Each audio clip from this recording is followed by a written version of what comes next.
What's up, everyone? Welcome to this day in Philly Sports History for August 27th, 2024. I'm your host, Jim Montgomery. Welcome to a Tuesday edition of the podcast. It is Tuesday. That means it's time for a little bit of positivity / motivation. And today I've been sitting on this quote for a while, but I think in light of some of the things that have been going on in my life recently, I think it was a perfect one to break out today. And the quote is, "Failure isn't a necessary evil. In fact, it isn't evil at all. It is a necessary consequence of doing something new." And that is from Ed Catmull, the co-founder of Pixar. And I just really think about my teachers this week. It was the first week back at school with students. We're introducing a new classroom platform that none of us really are even close to being experts in. And there's a lot of high anxiety. There's a lot of fear and worry and trepidation because of just it being new. And, oh, what if I make a mistake? What if I do this? And I think it's perfect. So shout out to my teachers. And just because you fail doesn't mean it's a bad thing. I think we have this negative connotation sometimes with failing something. And it isn't always a bad thing if you fail. People don't try new things all the time because they fail. All it is a consequence of trying something new. And as cliche and cheesy as it sounds, pick yourself up, dust yourself off, and try it again. I mean, nobody's going to be an expert. It ties in with what we talked about last week with Usain Bolt. And when things get tough, people tend to kind of shy away. But just because you fail at something does not necessarily mean it's an evil or a bad thing. And we got to kind of remove the negative connotation that if you fail at something, you're a horrible person, it's this, and you're terrible, when sometimes it's just that's what happens when you try something new for the first time. That's what happens when you get out of your comfort zone. And I think the key is making sure that you're not giving up and you continue to work at that. So in the words of Ed Catmull from Pixar, not Pittsburgh, Pixar, failure isn't a necessary evil. In fact, it isn't evil at all. It's a necessary consequence of doing something new. And even the word consequence sometimes has a negative connotation. There can be positive consequences. Sure, you fail the first time, you keep working at it, you figure it out, and next thing you know, you're great at it. Think about the greatest people in our society, the people that are successful. Most times those people have all kinds of failures on their resume, but they keep working at it. So as you go through your week, think about that. Failure isn't a necessary evil. In fact, it isn't evil at all. It's a necessary consequence of doing something new. And that is from Ed Catmull from Pixar, not Pittsburgh, Pixar. Hopefully that'll help you get you through your week and you can take something away from that. All of these quotes that I bring up on Tuesdays and all of the messages certainly help me out. And this one was very appropriate, again, for me this week, just with all the newness and things happening in my school, my day job, and just the perseverance of my teachers. So if any of my teachers are out there, which I know a few of them do listen, thank you. And don't worry if you fail. It's not an evil thing. It's just a necessary part of trying something new. So take that through your week, and we'll be back with another Tuesday motivation / positivity next week. Be sure to follow me on social media, Jimbo_Mott, Twitter and TikTok, on Instagram at PhillyJimbo. Be sure to spread the word as well. Word of mouth is one of our biggest things that helps us grow this. And then subscribe to the YouTube channel, even if you're listening on the podcast. That's at Jimbo_Mott. We'll have some things to try to up those YouTube subscriptions next week, so stay tuned for that. We are approaching the 2nd anniversary. I have a couple things lined up. Not quite sure how I want to do it yet, but stay tuned for that. And then pretty much the rest of the month of September, then we are going to look at some of the villains that have haunted us over the years as we get ready to head into the fall and Halloween season. And then, of course, in October, we'll do our Philadelphia Sports Hall of Fame induction spotlight. So lots of good stuff on the horizon. Football season is coming. I'm still trying to figure out a way to do some live streaming. So stay tuned for that. And as I always say, the best way to stay involved and stay in the loop is to subscribe to the YouTube channel. All right, some Phillies news before we get into the game. Jose Alvarado was placed on the restricted list for personal reasons. Not sure what's going on there. I don't know if it's family related, mental related, but wish him the best and a speedy resolution to whatever is wrong and going on in his life. Michael Mercado was called up to take his spot.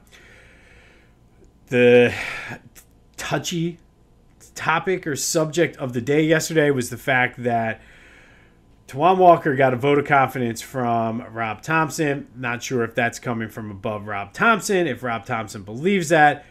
Either way, Taijuan Walker will be pitching tomorrow in the finale of the Astros series. And I don't know what to make of it. I mean, Taijuan Walker is terrible. However, I have put it this way. They're claiming, I guess, that there's no one better that they can throw out there. I tend to disagree. I think any of the young guys you could put out there and have just as good of a chance, if not better, than putting Taijuan. I have a hard time also believing that this is not about his contract, but we'll see how it goes on Wednesday. Best thing to do is just take care of business tonight and win at least guarantee yourself 2 out of 3. But what a game yesterday, 3-2. Bryce walked it off in the 10th, and it was a fun game, and this team is now fun to watch again. For the past week or so, even though maybe even in the Braves series, they weren't their best there, but going back to the Braves series, this team has been fun to watch again. There for a period of time in July and August, they were not fun to watch. It was just a net. To borrow a line from Ed Catmull, it was a necessary evil. And yes, watching that team was evil at times, but they're actually fun to watch. Their approach still appears to be changed. They're seeing more pitches. They're taking walks. They're working counts and things like that. They left a lot of guys on base yesterday, but I guess the takeaway for me was the fact that they had 10 guys on base, where a month and a half ago, that was not happening. Even 3 weeks ago, that was not happening. So the approach feels better. And like I said, they're fun to watch again. It's actually enjoyable because it wasn't enjoyable. I mean, it is what it is. Say whatever you think. Oh, sports are supposed to be. They were not fun to watch. So over the past week or so, they've been must-see TV here in our house. Well, mainly for me, not anybody else in the house. But they're fun. And that was a fun game. Bryce walked it off. Hopefully that's something now, going back to Schwarber's Grand Slam, now going back to this walk-off. These are little things now you can build on as the calendar is going to turn to September.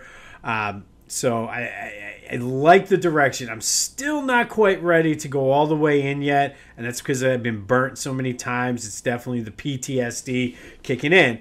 Not ready to say they're all the way back, but they are well on their way. And to me, the biggest takeaway is they're fun to watch again, which they had not been. So we will take it. Should be another good one tonight, Nola versus Verlander. Braves did win, so the Phils are 6 games up on the Braves. 1 game back of the Dodgers and 2.5 up on Milwaukee. We will continue to monitor the standings as we head toward the end of the regular season. And that playoff push, still a little too early for magic numbers. And plus, Phillies in particular, I should say, have a history of making things interesting down the stretch. So I don't want to get into magic numbers yet, but we certainly will keep an eye on the standings and do a little bit of scoreboard watching. But good win, 3-2 yesterday. Nola versus Verlander tonight. Should be another, like I said, fun game to watch, and that's not something we've been able to say a lot recently. So we'll take it. Be sure to check out my boys over at the Clashing Conferences, doing good things. They are coming back with football this week. Baseball is gearing up for the playoff push. I'll be making an appearance this week for baseball tomorrow. That should be released on Friday. I'll keep you posted on the details, but give them a follow and a like as well wherever you get your podcasts, as well as on YouTube. And then get some back-to-school shopping done. I almost said groceries. One thing Philly Goat does not have yet is groceries. Yet. I'm sure if there's a way that they can figure it out, they'll have it. Maybe like Phillies players and Eagles players push pops or some, I don't know. Anyway, do your back to school shopping at Philly Goat. They got you covered. The Eagles gear, the Eagles lineup is in full swing. Gear up for the playoff push. Go support John Kruk's foundation or organization that he loves, the Battle Brothers Foundation, who does great things for our vets. Buy a Kruk shirt. Union are in a playoff push.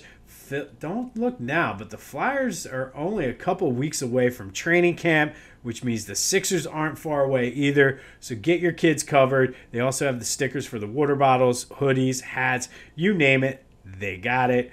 Use the promo code Jim Montgomery to take 10% off of your order. That's phillygoat.com, promo code Jim Montgomery for 10% off of your order. Not a whole lot out of Eagles camp right now. Today at 4 is the deadline for their final 53-man roster. We'll have any noteworthy things on that tomorrow. I'm not really expecting a lot of surprises. Maybe Howie might be active working the trade market. And I think once we see throughout the day, I'm sure there's going to be some big name players that will be cut that maybe Howie has his eye on. But as of right now, nothing major. But stay tuned for a full recap and update tomorrow. And this one kind of came in late after I'd already planned everything. Woke up today with news that I guess it was the city released the findings of that independent study on putting the Sixers' new arena down on Market Street. Have not had a chance to really dive into it yet. I was at the gym and then showered, and now here I am. But from what I've been able to see so far, which I think, as we thought, it'd be a financial win for the city. And basically, that area down there is a shithole. It's just a big empty lot, and it's such a wasted space. So much could be done there on Market Street heading toward the river. So it does seem to be, initial thoughts are financially it'd be good. One of the big concerns, and it did point out that there would be no loss of housing for any of the residents there. There is fear of gentrification and things like that. But again, I want to dive more in before I start commenting on things. And then traffic-wise, they're kind of basing it off of 40% of people taking mass transit, which to me, I don't know. Like, I think because the regional rail goes right there, you might get more people that don't like to drive into the city. My dad, I mean, granted, he's a little bit older now. My dad wants to take the train anywhere. When I lived in Roxborough, he used to want to take the train from Thorndale all the way into 30th Street or Suburban and then catch a connecting train. Basically like a 2-hour train trip to come see me in Roxborough and then walk from the train station because that's how he got his exercise instead of the 45, 50-minute drive. So you might, because the train station's right there. Patco runs in. You got the SEPTA Regional Rail right there. So, I have not looked at the specific numbers, just kind of read some of the little headlines and everything from there. So we will, I'll try to look into that either today or tomorrow and kind of give you my take on that. But at first glance, my first thought, to be completely honest, I love the idea of it. I really do. I know a lot of people are like, why change it? Just keep it in South Philly. I think it, as somebody who would love to take the kids down to more Sixers games, obviously part of that is the price of the tickets, but that's another conversation. I think it'd be a cool, fun trip. Hop on the train, go down, grab dinner at one of the restaurants down there, and then walk to the game, hop on the train back. Obviously, there'll be some logistical things that still need to be worked out with SEPTA as far as staying, which they still haven't figured out for Eagles games, but running later trains for later games.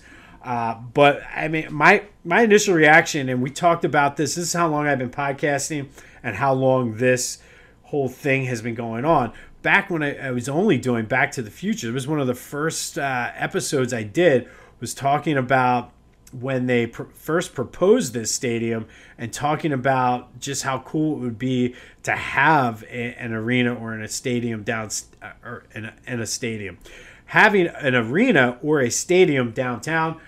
So I'm all for it. I love it. I want to dive into this. Apparently, it's like a 350-page report, so give me a little bit of time to go through this. But my initial reaction always has been I'm a big fan of it, but I want to see what this independent thing, because obviously you don't want to screw things up. But a lot of the major talking points so far are it's not going to put people out of their homes, but you have sort of the gentrification thing. And like I said, I want to see what the report says about that. But stay tuned for that as I'm able to work through that this week. All right. Today, we're going to go back to the year 2000. And on this day in 2000, the Phillies beat the Giants 2-1 on a walk-off in 10 innings down at Citizens Bank Park. Bruce Chen went 8 2/3 inning, had 7 strikeouts, gave up the 1 run on 2 hits, threw 126 pitches. Pitchers just aren't built the same anymore. Bobby Abreu hit 2 solo home runs, including a lead-off inside the park home run to win it in the bottom of the 10th. Yes, Bobby Abreu hit a lead-off, walk-off, inside the park home run to win it for the Phillies in the bottom of the 10th. Scott Rowland also went 2 for 3 in this game with a walk and a double. And Bobby Abreu was one of the few bright spots for this terrible 1997 Phillies team. They ended up going, or not 1997, the year 2000 Phillies team. They had 97 losses. Can't read my own writing there. But along with, this was a fun game. I do remember watching this one. Why, I don't know. But Bobby Abreu hit the walk-off inside the park home run. He hit .316 that year, 25 homers, 42 doubles, 10 triples, 100 walks. And I still, to this day, not going to go on a long rant here, but Bobby Abreu is one of the more underrated and underappreciated Phillies of all time, probably because he was on so many terrible teams. Obviously, my two, I say it all the time, to me, the two most underrated, underappreciated athletes in Philly sports history are Brian Howard and Donovan McNabb. But I think Bobby Abreu has to be in the conversation. I think he's so underrated that he doesn't even make my list of underrated players because you just kind of forget about him because he was a good – people say, he just was an average player on a bad team. So, of course, his numbers were going to look good. But Bobby Abreu had a good season in 2000. That year, Terry Francona got fired at the end of the season. It also was the year that Curt Schilling was traded to Arizona. And ironically enough, and this is a good transition into our 20 questions, the day that Bobby Abreu hit the walk-off inside the park home run was the same day that Doug Peterson was released by the Eagles, who the fans absolutely hated at the time. He was sort of that placeholder for Donovan. So it was sort of a good riddance at that point. We knew that Donovan was going to be the guy in 2000. We'll get more into that 2000 Eagles season later in September. But fans, we hated him until he came back as our coach. And now he is one of our all-time favorite people due to winning the Super Bowl. See how that works out? You win in Philly, as Fred Shearer used to say, win now, walk together forever. So Dougie P was cut on this day. Hated him, but we became big fans of Doug Peterson after the fact. But on this day in 2000, Bobby Abreu hit a walk-off inside the park grand slam in the bottom of the 10th inning to beat the Giants, and Doug Peterson was cut by the Eagles heading into the 2000 NFL season. All right, those 20 questions in 20 days. Yesterday, we talked about the new NFL kickoff rule, which really nobody knows what to expect from them. 56% of you said you don't like them. A lot of people were in between. Yes, they like it, and they're not sure. I think a lot is going to be determined by what we see. But thank you, as always, for participating in the question of the day. We'll have another one here later in the show. But our 20 question in 20 days. Today, the question is, we're going to talk about Saquon Barkley. And obviously, he was the big ticket purchase for Howie Roseman during the free agent period. And the 3-year, $37 million contract. And it was kind of a shocker, kind of a surprise, very un-Howie-like. And truthfully, very un-NFL-like the way things are. Running backs kind of are going by the wayside as far as making big money. So this was a big deal for Howie to spend this money, not only in today's NFL, kind of bucks that trend that's been happening, but really the Eagles' philosophy in general. I mean, if you think back to Deuce Staley, they let him walk because of Brian Westbrook. They let Brian Westbrook walk because of LaShawn McCoy. And then we don't have to worry about what happened with Chip Kelly and LaShawn McCoy because they should have never let him go. However, I mean, even last year, DeAndre Swift had a Pro Bowl year. Let him go. Signing these guys like LeGarrette Blount, Jay Ajayi to like 1-year deals. It's not Howie-like. And it's not like Saquon's coming in here without questions. Obviously, his health will always be a question. Has not had the most stellar career health-wise. Did play a lot last year. And then the other question is, how does he fit into this offense that has so many weapons already? Like, is he coming in to be a workhorse back? Is he coming in to sort of be a hybrid Brian Westbrook type? Lots of questions, and we didn't see much because they didn't play in the regular or preseason. Lots going to be dependent upon, I guess, Kellen Moore's offense and really knowing what he plans to do. Jalen also doesn't have a big history of throwing to running backs all that much. So I think it's going to be up to Kellen Moore to sort of incorporate that more into the offense. The upside, however, is obvious with Saquon. They have a running back that is a big running back, has quickness, and can be a workhorse back and has been a workhorse back if the game needs it. I'm thinking like third, fourth quarter, you got a lead, you're trying to protect it. Saquon certainly can play that role. He can catch and had to do a little bit of everything last year because the Giants were so terrible and Daniel Jones was hurt. So he can catch. I know a lot of the big plays that were reported out of training camp were wheel routes to Saquon that Jalen hit him in perfect stride down the sideline. So maybe we're going to see more of that. I also think he's happy to be here. Local kid from Whitehall. We've been talking a lot about the Lehigh Valley, but another Lehigh Valley guy went to Penn State, if you're into that. And he wants to win. I mean, that's the big thing. And he's just been awed by the reception and everything he's got. But, I mean, I think the big question is going to be, other than his health, is how he fits in with the pass catches. Because last year, DeAndre Swift only had 39 catches. And I don't know if that's sort of a one-off, but it wasn't like guys were getting a ton of catches the year before either. So DeAndre did run for over 1,000 yards. So can Saquon run for 1,000 yards and add another 500, 600, 700 passing? I think so. I mean, I think that's well within the realm of possibility. He averages 20 touches per game pretty much over his career. He had that last year. All the projections I saw kind of have him at 18.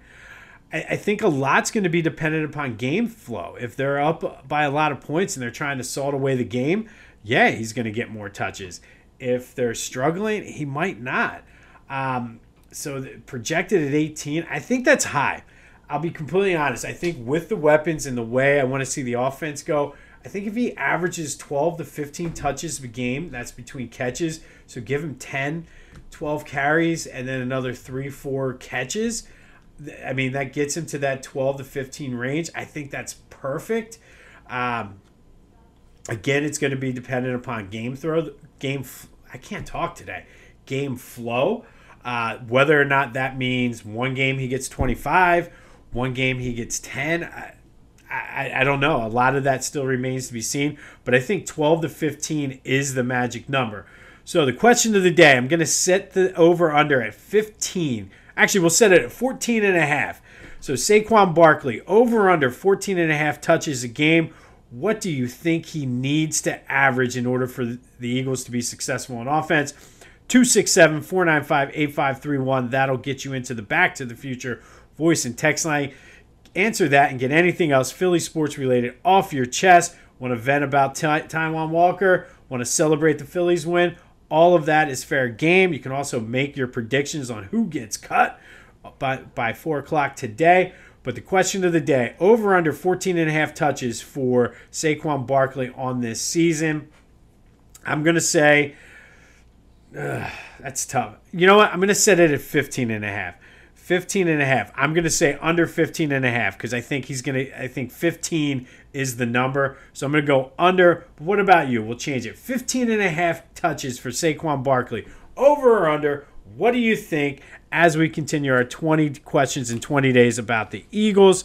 On this day back in 2000, Bobby Abreu hit the walk-off inside the park grand slam to beat the Giants 2-1 in the bottom of the 10th inning. Would love to see something like that happen tonight. Hopefully not a walk-off, though. Hopefully they just pound them tonight. Also on this day, Doug Peterson was released by the Eagles on the same day in 2000. Be sure to like and subscribe to the YouTube channel. Let me know your thoughts on anything Philly sports related on the Back to the Future voice and text line 267-495-8531. And then the over-under 15.5 touches for Saquon Barkley per game this year. I'm going under. What do you think? And also remember, failure isn't a necessary evil. In fact, it's not evil at all. It is a necessary consequence of doing something new. That is said by Ed Catmull, co-founder of Pixar. So remember, just take chances and don't give up. If you fail, pick yourself up and try it again. It's not a negative thing. Think about my teachers this week and how they're trucking through and they're going to make mistakes, and that's okay. I want them to make mistakes so they can learn from it. So failure isn't always a bad thing. Remember that as you go through your week. This has been This Day in Philly Sports History for August 27th, 2024. My name is Jim Montgomery. Go have yourselves a Tuesday, and until next time, I'll see you when I see you.